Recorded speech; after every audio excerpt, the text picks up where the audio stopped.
Assalamualaikum warahmatullahi wabarakatuh. Apa kabar anak-anak hari ini? Semoga selalu sehat dan selalu dalam lindungan Allah. Bertemu lagi bersama Ustazah Eli dalam pembelajaran PPKN. Nah, sebelum kita lanjutkan pembelajarannya, kita berdoa terlebih dahulu yuk. Sikap berdoa. Tangannya diangkat, kepalanya ditundukkan. Doa sebelum belajar. Bismillahirrahmanirrahim. Rabbi zidni ilman warzuqni fahman. Alhamdulillah kita sudah berdoa hari ini. Nah, dalam pembelajaran PPKN hari ini, apa saja sih yang akan kita bahas? Sudah siap? Alhamdulillah, jika sudah siap, pastikan teman-teman fokus dalam menyimak video PPKN ini, supaya teman-teman bisa mengerti dan memahami apa isi materi PPKN hari ini.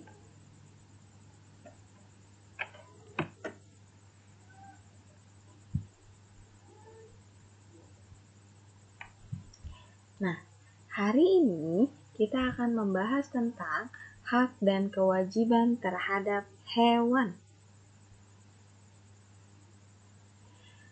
Temanya peduli terhadap makhluk hidup dan subtemanya keberagaman makhluk hidup di lingkunganku.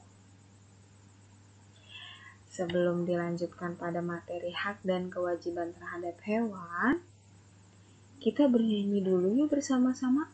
Bernyanyi tentang ciri-ciri makhluk hidup, karena tema kita hari ini adalah peduli terhadap makhluk hidup dan membahas keberagaman makhluk hidup di lingkunganku. Pastikan semua teman bisa mengikutinya ya untuk bernyanyi bersama-sama.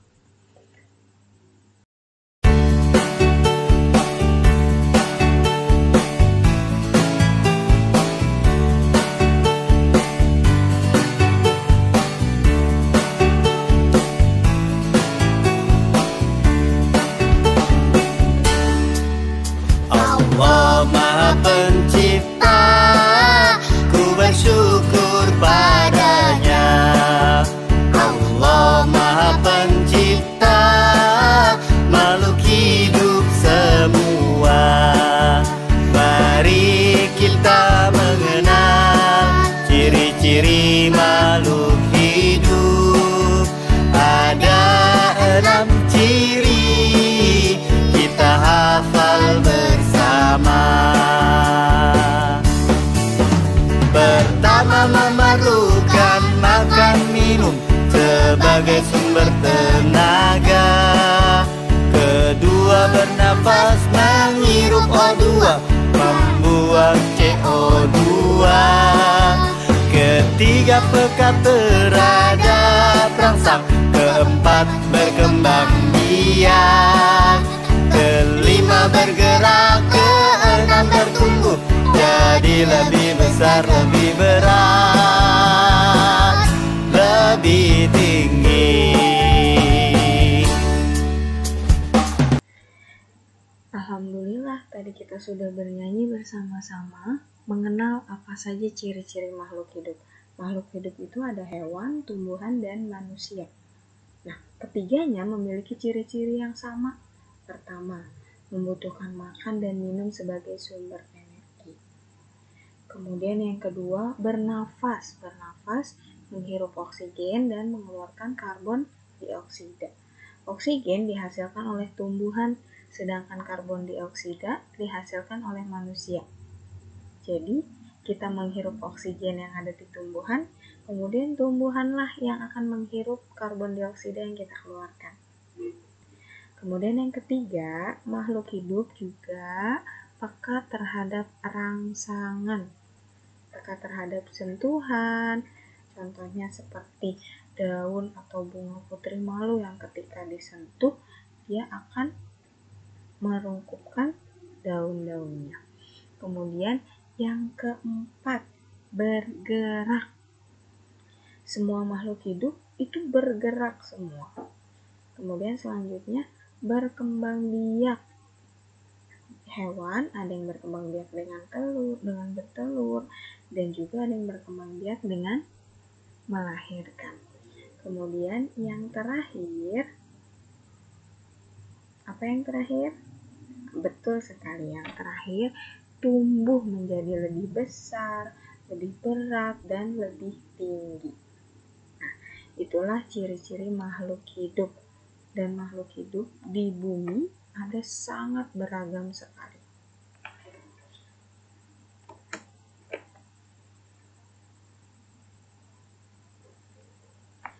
Nah, dalam Al-Quran, surat Al-Baqarah ayat 164, Allah berfirman, sesungguhnya dalam penciptaan langit dan bumi, silih bergantinya malam dan siang, bahtera yang berlayar di laut membawa apa yang berguna bagi manusia, dan apa yang Allah turunkan dari langit berupa air, lalu dengan air itu dia hidupkan bumi sesudah mati, maksudnya kering. Dan dia sebarkan di bumi itu segala jenis hewan dan pengisaran air dan awan yang dikendalikan antara langit dan bumi. Sungguh terdapat tanda-tanda keesaan dan kebesaran Allah bagi kaum yang memikirkan. Nah, semua makhluk hidup, keberagaman makhluk hidup yang ada di bumi, semuanya dari Allah, diciptakan oleh Allah, diturunkan dari Allah. Nah, keberagaman makhluk hidup di lingkungan. Keberagaman. Apa yang dimaksud dengan keberagaman? Keberagaman adalah suatu kondisi yang bermacam-macam pada kehidupan. Bermacam-macam berarti ada berbagai jenis. Dari hewan ada berbagai jenis. Dari tumbuhan ada juga berbagai jenis. Dari manusia ada laki-laki, ada perempuan, ada jenis suku bangsa yang berbeda, bahasa yang berbeda. Semua makhluk hidup di lingkungan memiliki keberagaman. Kemudian yang kedua, lingkungan adalah kombinasi kondisi fisik antara lingkungan biotik dan abiotik. Jadi lingkungan, di dalam lingkungan itu bukan hanya biotik saja, tapi ada juga abiotik. Apa itu biotik dan abiotik? Nah, nanti kita akan bahas. Kemudian, makhluk hidup terdiri dari manusia, hewan, dan tumbuhan. Seperti yang kita ketahui bersama, makhluk hidup di bumi ada manusia, hewan, dan tumbuhan yang saling membutuhkan dan saling berhubungan. Contohnya tumbuhan dan manusia membutuhkan ketika manusia akan bernafas. Manusia dengan hewan. Hewan dibantu oleh manusia untuk diberi makan dan dirawatnya. Dan manusia bisa memanfaatkan dagingnya hewan atau bisa memanfaatkan hewan sebagai bahan makanan. Kemudian, hewan pada umumnya tergolong menjadi dua, yaitu vertebrata dan invertebrata. Sekarang kita akan bahas apa itu lingkungan biotik dan apa itu lingkungan abiotik. Lingkungan biotik adalah semua lingkungan yang terdiri dari komponen-komponen makhluk hidup, yaitu manusia, hewan, dan tumbuhan. Lingkungan abiotik adalah semua benda mati di permukaan bumi yang bermanfaat dalam kelangsungan hidup makhluk hidup seperti air, tanah, batu, dan sebagainya. Vertebrata adalah hewan yang memiliki tulang belakang, contoh seperti amfibi, hewan jenis amfibi seperti katak. Kemudian mamalia seperti sapi, kambing, kucing, dan sebagainya. Reptil, Pisces itu jenis hewan yang jenis ikan-ikanan. Aves adalah jenis burung, hewan yang jenis burung. Kemudian invertebrata adalah hewan yang tidak memiliki tulang belakang seperti serangga, gurita, ubur-ubur, bintang laut, dan masih banyak lagi. Selain klasifikasi hewan tersebut, terdapat juga berbagai jenis penggolongan hewan seperti berdasarkan jenis makanannya yang sudah kita bahas. Ada yang herbivora, karnivora, dan ada yang omnivora. Kemudian jenis tempat hidupnya, ada yang hidup di air, di darat. Kemudian penutup tubuhnya, cara geraknya, cara bernafasnya, serta berdasarkan cara hewan berkembang biak. Ada mamalia yang melahirkan, kemudian ada juga hewan yang bertelur seperti ayam. Nah, kita saatnya sudah masuk ke materi.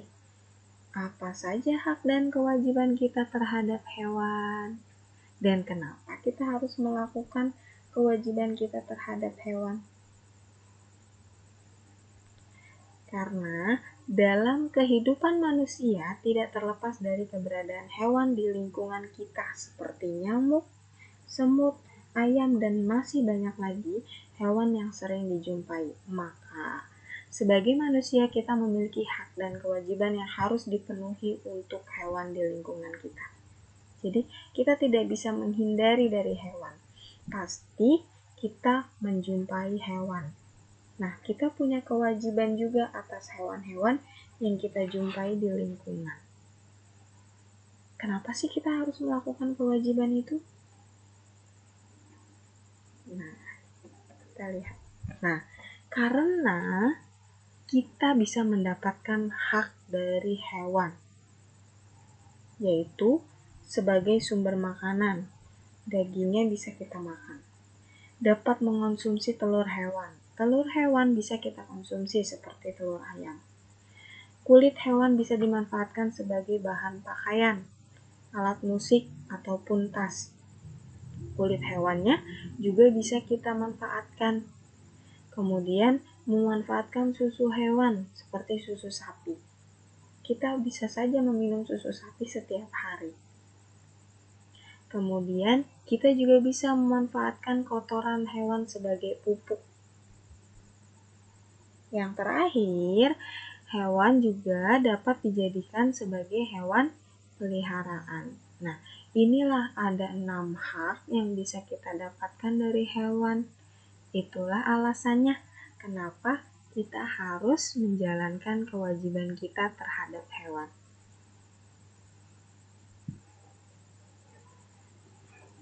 Nah, sekarang kita lihat apa saja sih kewajiban kita terhadap hewan? Apa saja yang harus kita lakukan terhadap hewan? Nah, seperti yang kita tahu, kita bisa mendapatkan hak kita setelah kita melakukan kewajiban kita.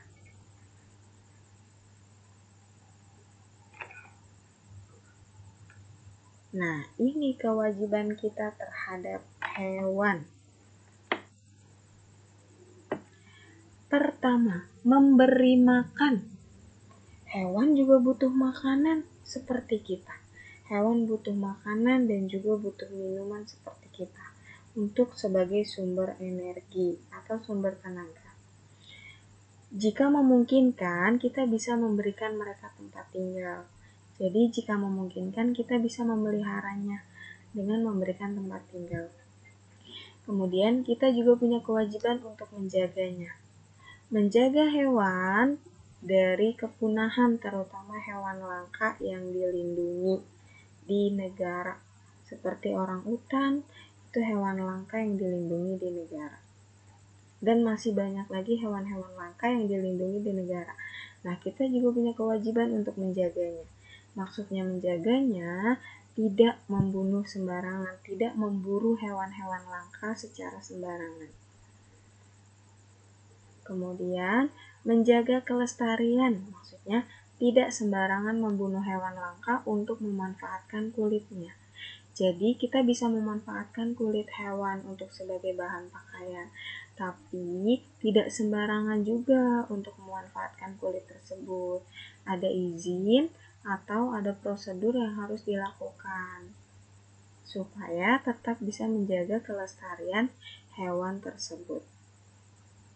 Kemudian yang terakhir, memeliharanya. Jadi, jika hewan tersebut kita pelihara, maka kewajiban kita untuk membawanya ke dokter hewan untuk diperiksa secara rutin, paling minimal 6 bulan sekali. Nah, inilah kewajiban-kewajiban kita terhadap hewan. Intinya, ketika kita ingin mendapatkan hak kita terhadap hewan, kita ingin memanfaatkan hewan, kita ingin mendapatkan hasil dari hewan, nah kita juga harus melakukan kewajiban kita terhadap hewan supaya hewan-hewan tidak punah dan hewan-hewan tidak langka atau tidak banyak yang mati. Semua hewan bisa terjaga dan tidak semua hewan bisa kita manfaatkan sebagai sumber makanan. Jadi, dalam memanfaatkan sumber makanan itu juga tetap ada aturannya.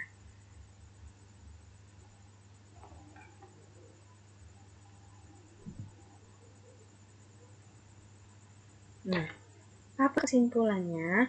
Kesimpulannya, setiap makhluk hidup antara satu dengan yang lainnya saling membutuhkan dan saling berkaitan. Maka, sebagai manusia memiliki hak dan kewajiban dalam menjaga makhluk hidup yang lainnya.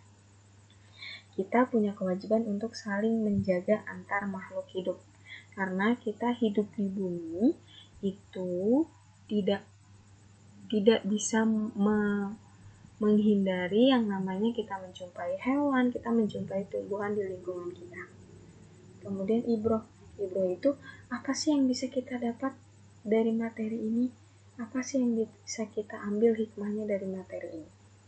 Nah, dari materi ini kita bisa ambil hikmahnya bahwa Allah memberi banyak rezeki untuk makhluknya di bumi yang bisa dimanfaatkan untuk keberlangsungan kehidupan di bumi.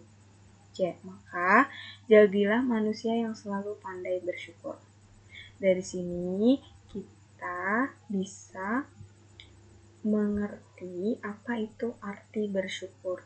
Karena dari sini kita bisa tahu Allah banyak memberi rezeki kepada kita. Jadi kita wajib untuk mensyukuri semuanya. Karena kebutuhan kita semuanya bisa dipenuhi dari Allah, bisa dipenuhi. Yang ada di bumi ini kita bisa manfaatkan semuanya.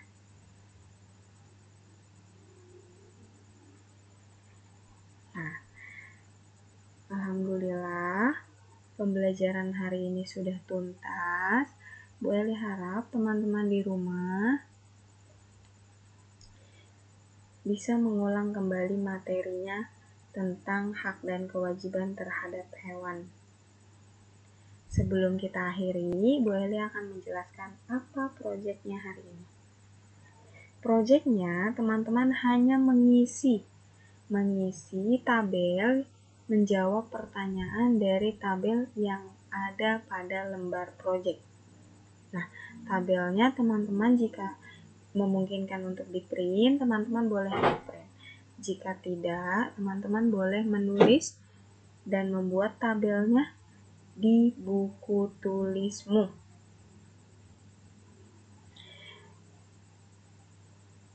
Nah, alhamdulillah materinya sudah tuntas dan Bu Eli sudah menyampaikan proyeknya. Selamat mengerjakan proyek. Semoga teman-teman bisa memahami dan mengerti apa isi dari materi tentang hak dan kewajiban terhadap hewan. Nah, kita akhiri pembelajaran hari ini dengan membaca hamdalah bersama-sama. Alhamdulillahirabbil alamin. Segala puji bagi Allah Tuhan semesta alam. Alhamdulillah, selamat mengerjakan proyek teman-teman. Wassalamualaikum warahmatullahi wabarakatuh. Terima kasih sudah menonton video ini.